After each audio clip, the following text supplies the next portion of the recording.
Hey, what's up, everyone? Welcome back to a brand new episode of The Young, the Bold, and well, the Delusional. Thank you all so much for being here, and I hope you'll enjoy today's video. Have you ever heard a independent woman say, "I don't need you, but I want you"? Yeah, I had some thoughts on that. So personally, I think you do need men.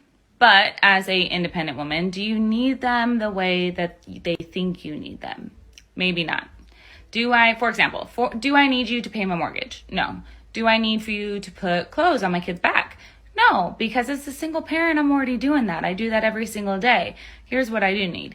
I need for you to see the extreme amount of weight that I carry every single day all by myself as a single parent, and to say, I'm going to take some of that weight off of you, and I'm not only going to take some of it off of you, I'm going to help you carry the rest.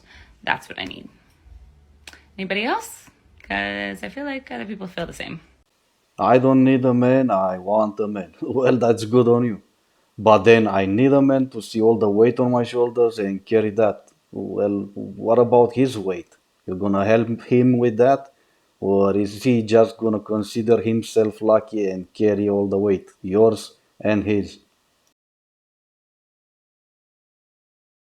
Men will be like, I'm still going to support this artist even though he abused and assaulted women because I can separate the art from the artist. But then they'll also refuse to date a stripper or any other kind of sex worker because not only do they not see it as a real job, in their eyes we are permanently tainted. And since we're objects for only one man to own, and since we have our own autonomy, they don't like that. So they define us by our job.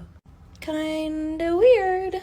Yes, some people can make the difference between entertainment and reality. Also, dancing next to a shining pole doesn't make you an artist, okay?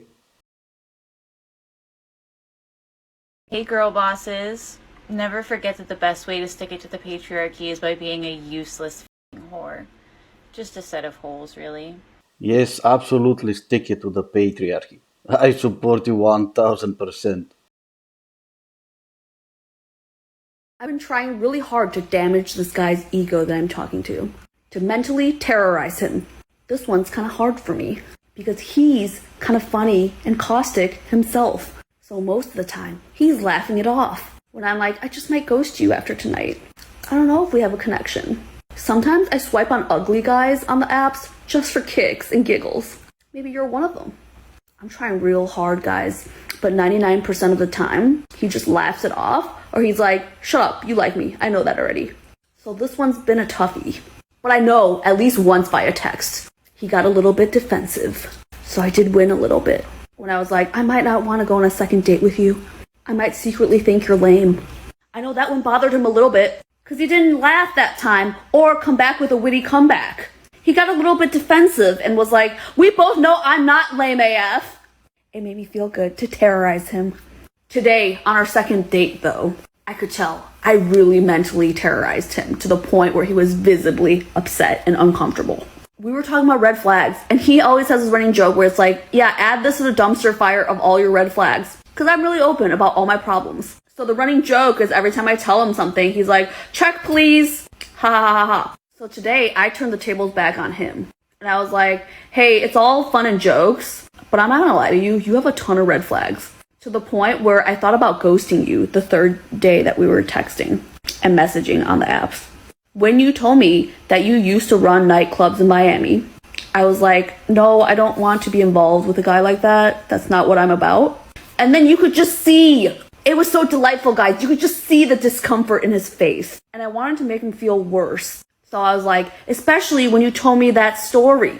I thought about blocking you. When you told me about that story when you got cheated on, when you said you walked into a club and you saw your girlfriend at the time make out with somebody else, and you were really distraught and you went to a different bar next door and you got drunk and you drove home drunk and got stopped by a cop and you gave him your watch to get out of it.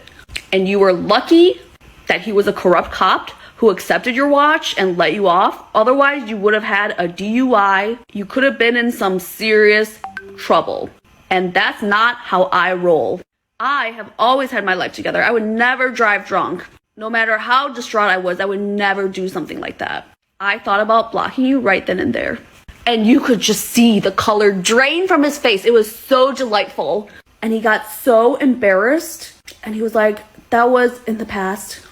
It's just so much fun to make guys feel awful. And now I know that he's really shameful about his past. If I ever want to make him feel bad again, I just bring up what he did in his early 20s. Good to know. And she is back, everybody.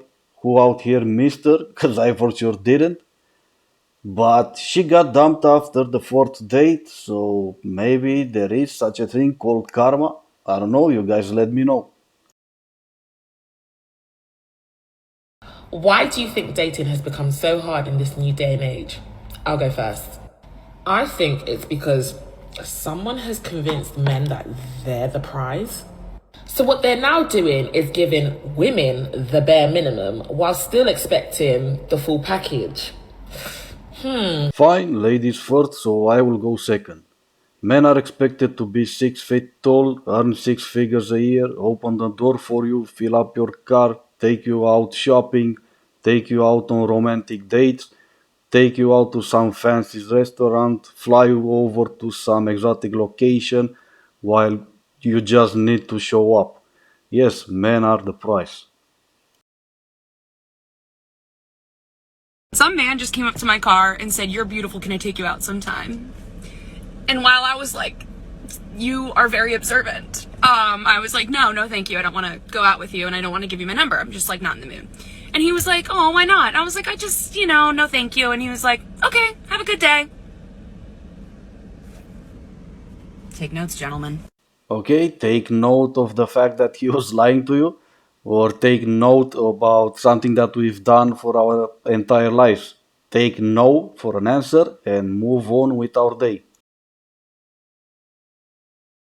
These are things you need to keep in your place if you want to impress a girl. Or not even impress, just make her life easier. First and foremost, have a hairbrush. It's one thing to try and make your hair look like you just got fucked, but it's quite another when you actually did. Oh, this is intentional. Okay, number 2, a blow dryer. Yeah, I know it's annoying to buy a blow dryer, but honestly, those are big, heavy things to carry around, and it'd be so appreciated if you guys had one. Hair ties. Especially if you don't have said hairbrush, hair ties are even more important. Face wash and moisturizer. Bars of soap do not count as face wash. Hand towels. It's great to have hand towels because then we can use them to take off our makeup. Have shit in your kitchen. Like baking sheets and measuring cups, things that we can use if we ever wanted to cook you dinner. Extra toothbrushes. Oral hygiene, guys, it's important. This one is definitely a little trickier because you're not necessarily gonna know their size, but flip-flops. One time I slept over at a guy's house and we went to go get breakfast the next morning and I had to go in my high heels. Really not fun. Also, I just felt like a hoe. If there's any ladies out there, comment below on items you wish your guy had at his place. Follow me for more tips. Man, the list doesn't end, does it? No, I'm not gonna have any of those things in my house unless we're living together. Bring your own toothbrush. And no, I'm not gonna follow you for more tips. And the funny thing about that guy and so many guys who think like him is that what they are experiencing, whether they realize it or not, is the experience of needing to be wanted more than you are needed. Because with a lot of previous generations, men didn't really have to be wanted. They were needed. I mean, it's only been like 50 years or so since women could open their own bank accounts. So like, men on some level were a necessity for a woman to like function in society unless she was born rich or willing to rely on her brother or father for the rest of her life. So men on a lot of levels were like a necessity for a woman to practically exist in society. Now that times they are changing and women have a bit more freedom, that is no longer really the case. And for the first time, for a lot of men, they are realizing that they have to actually make themselves desirable if they want women to give them the time of day, because they're no longer just a functional necessity. And a lot of them have absolutely no idea how to do that. And so many of them, instead of self-reflecting on how they can make themselves more desirable, become like that guy and get really bitter about it. And they say, women these days just don't value a good man. It isn't that women don't value good men. It's that most of y'all aren't that good. A lot of y'all are a lot lower value than you think you are. You've just been led to overinflate your sense of value because you were once required and no longer are so. And a lot of you have come to the painful realization that you have nothing to offer other than being a man. That's to say nothing of the assumption that every woman wants to be with a man in the first place. But even among those who do, it isn't that women have forgotten the value of a good man. It's that most of y'all aren't that valuable.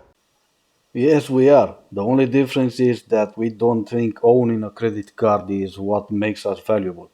And the sad truth is, we are looking for moral values, and lots of women today don't have that. Have you guys been seeing that video that says only women, children, and dogs are loved unconditionally and men aren't unless they provide something? I know a lot of women are mad about that and they have every right to be. However, I just want to point out to every man who agrees with that, become a feminist. Feminists understand that the patriarchy hurts you and us. Yeah, well, first of all, it was Chris Rock that had that joke in one of his shows, and second of all, no. Okay, listen, because I'm about to blow your mind. Why do men ghost? Because it leaves the door open if they choose to come back again. Think about it. By saying nothing and just disappearing, it avoids a confrontation that would express finality. It avoids the fight that would symbolize closure. And they don't want that. They want the opportunity to come back at their convenience if they so desire. It avoids the why. They leave you with so many questions and no answers, and so you'll respond to their messages just to get it in the event that they do reach out again. The fact that they ghosted actually becomes the icebreaker for the future conversation. And once they tell you that it wasn't you, it was them, it gives you a temporary ego boost and the illusion of control. This time, you think you're accepting them back into your life under your terms. And it also gives us the illusion that they're finally coming back to us. And that makes us feel all warm and fuzzy inside, and we essentially do whatever they want. So let's do ourselves a favor. Have a funeral for the ghost and stop letting them back into our lives. We wouldn't want them thinking they're smarter than we already give them credit for. Now would we? Okay, so it's not why people ghost, it's why men ghost. Don't worry about it, that doesn't make you look sad and hateful towards men at all. The hardest thing about being single in 2021 is understanding that if you have standards and if you don't accept a lot of BS, then you're going to have to wait longer. I get so many women who ask me, hey, I've been single for this long, but I have a great job. I'm beautiful. I, make a lot of money. I'm successful. I go to the gym. My body's banging, but I'm still single. Why is that? And I'm like, because men don't approach or want to give you the level of effort it takes to get you. Not that you're hard to get, just because you require effort. Because for some reason, it seems like effort is a cuss word right now. Even if you just require them to do simple things like respect me or be faithful or like call me or like want to meet up. So ladies, hang in there. That's all I gotta say. Same things over and over again like a broken record. I have standards. Well, great on you. We do not care. And that's the truth. We do not care. Looks are important, and if you're beautiful, that's great, but we do care about your personality. We do not care about your job or your career or whatever else you have. We will respect you, but you need to earn that respect. The right to do whatever they want. She can go to the club as many times as she wants. She can post whatever she wants on social media. She can entertain as many male friends as she wants to. And of the many rights that she has, she also has the right to remain single.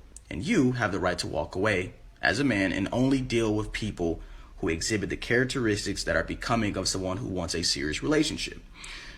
Understand this. The fact of the matter is that she wants the stability, comfort, and convenience of a relationship while still being able to function as a single woman. And the way she achieves this is by resorting to shaming tactics by calling you insecure, toxic, controlling, and a massage therapist when you set respectable boundaries that she is not ready to adhere to.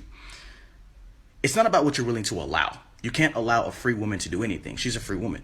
But it is about what you're willing to accept. And when you put it that way, you are in full control of your environment and you disarm the shaming tactics. Okay everyone, I hope you enjoyed today's video, and if you did, please consider subscribing, liking and commenting on the video. I do read all the comments and I'm trying to respond to how many I can. But that being said, thank you so much for watching and I will see you all next time.